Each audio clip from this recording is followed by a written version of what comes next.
Nasib sial terus menimpa Amerika Serikat usai diserang bencana kebakaran Los Angeles. Berbagai negara kini mulai berani melawan kekuatan besar negeri Paman Sam.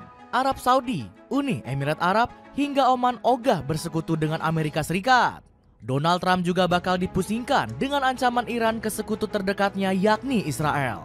Di lain sisi, bencana pedih Amerika Serikat justru membawa kabar baik untuk rakyat Palestina. Cetak Gol coba merangkum kehancuran Amerika Serikat sebagai berikut.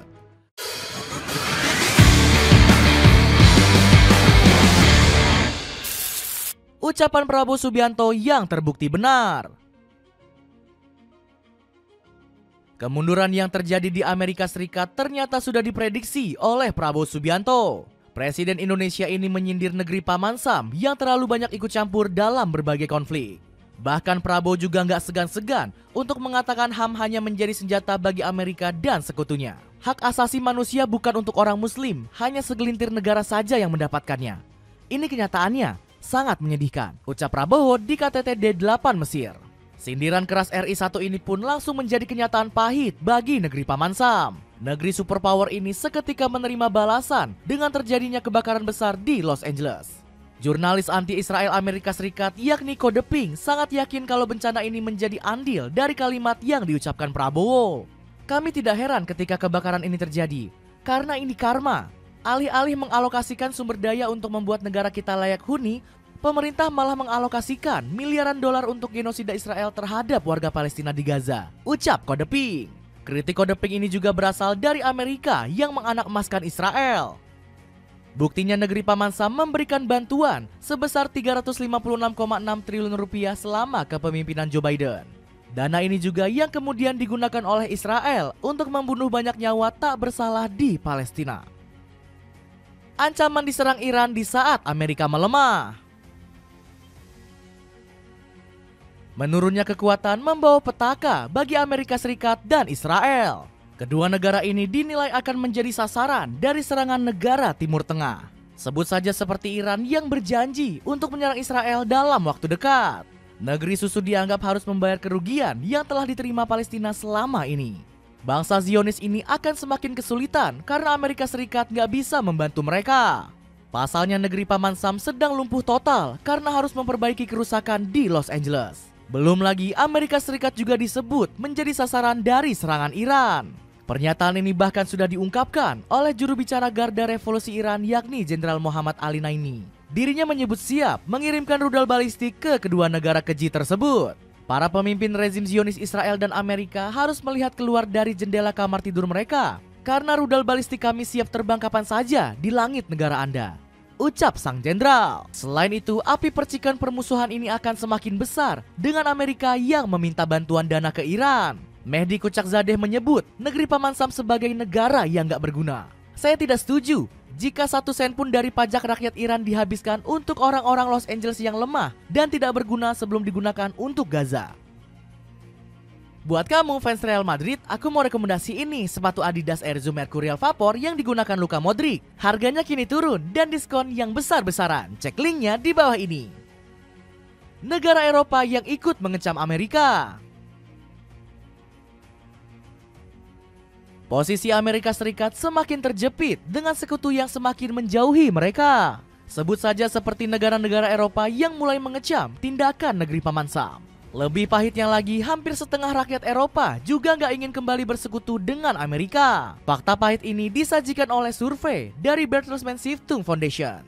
Sekitar 49% masyarakat Eropa meyakini AS bukan lagi sekutu terpenting mereka. Sebaliknya lebih memilih negara lain seperti Inggris dengan 13% atau Cina dengan 10%. Selain itu, negara-negara penopang benua biru juga terus mengecam tindak kriminal Amerika dan Israel. Spanyol dan Norwegia menjadi pihak terdepan yang mengutuk aksi bengis mereka. Ditambah lagi, Josep Borrell selaku mantan wakil Uni Eropa juga memperkuat kecaman dari benua biru. Banyak orang mencoba menghentikan perang di Gaza. Hal ini belum terjadi. Itu sebabnya kita harus memberikan tekanan pada pemerintah Israel dan tentu saja pada negara-negara lain seperti Amerika. Belum lagi hubungan mereka semakin memburuk dengan Donald Trump yang memaksa untuk mengimpor migas dari Amerika. Kemerdekaan Palestina yang semakin dekat.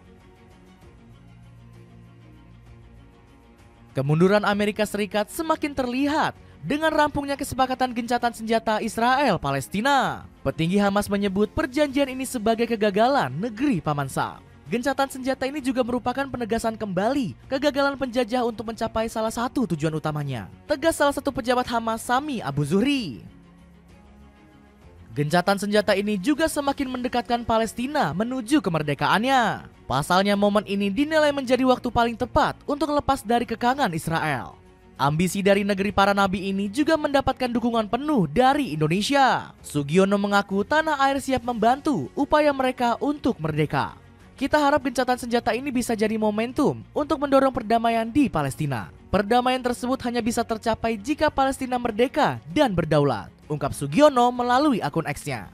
Di lain sisi, gencatan senjata ini membuat Amerika Serikat berusaha untuk memperbaiki citra baik di hadapan publik. Namun petinggi negeri Paman Sam malah saling bentrok demi memperbaiki nama. Sebut saja seperti Joe Biden yang mengaku kalau rencana gencatan senjata ini berasal dari ide Partai Demokrat. Rencana ini dikembangkan dan dinegosiasikan oleh tim saya dan akan dilaksanakan oleh pemerintah selanjutnya. Itu sebabnya saya menyuruh tim memberikan informasi lengkap kepada mereka, ungkap Biden. Namun Donald Trump juga mengklaim kalau gencatan senjata ini berasal dari ide Partai Republik. Bahkan dirinya dengan sombong menyebut ini upaya awal dari dirinya sebelum kembali menjabat.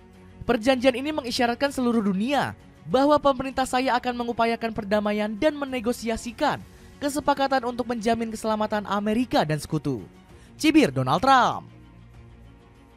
Dripmaker dari Kris, mesin pembuat kopi yang sangat berkualitas dengan harga terjangkau. Kamu bisa dapatkan dengan harga 200 ribuan saja. Cek linknya di bawah ini. Kebijakan negara Timur Tengah yang rugikan Amerika. Kegagalan Amerika Serikat sampai ke puncaknya dengan negara Timur Tengah yang menarik kembali. Bahkan mereka menerapkan kebijakan yang merugikan negeri Paman Sam. Arab Saudi dan Yaman menjadi negara yang paling kuat menentang Amerika Serikat. Pasalnya kedua negara ini sempat diadu domba untuk menyerang satu sama lain. Alhasil Faisal bin Farhan menginstruksikan untuk memperkuat hubungan dengan Yaman. Kami berkomitmen mengakhiri perang di Yaman dan gencatan senjata permanen yang membuka pintu bagi proses politik, ungkap Menteri Luar Negeri Saudi tersebut. Selain itu, Arab Saudi juga membuat beberapa kebijakan baru mengenai ekspor minyak. Salah satunya seperti pembatasan dalam penjualan migas. Pasalnya Arab Saudi nggak mau diatur secara semena-mena oleh negeri Paman Sam. Bahkan keputusan negeri minyak ini berhasil mendapatkan dukungan dari Dewan Kerjasama Negeri Teluk. Selain itu, Uni Emirat Arab dan Oman juga menentang keras kehadiran Amerika. Kedua negara ini mengeluarkan kebijakan untuk melarang pesawat tempur Paman Sam lewat wilayah mereka. Belum lagi Donald Trump mengeluarkan pernyataan kontroversial yang memperkeruh hubungan dengan negara Timur Tengah. Saya akan berterus terang, gak akan ada hal baik bagi siapapun di Timur Tengah. Setelah saya menjabat, semua akan menjadi neraka di Timur Tengah, ungkap Donald Trump. Itulah ulasan kehancuran Amerika Serikat setelah memeras negara muslim. Bagaimana pendapatmu? Akankah negeri Paman Sam semakin jatuh dalam kerugian dan juga melepas gelar superpowernya? Coba tulis pendapatmu di kolom komentar.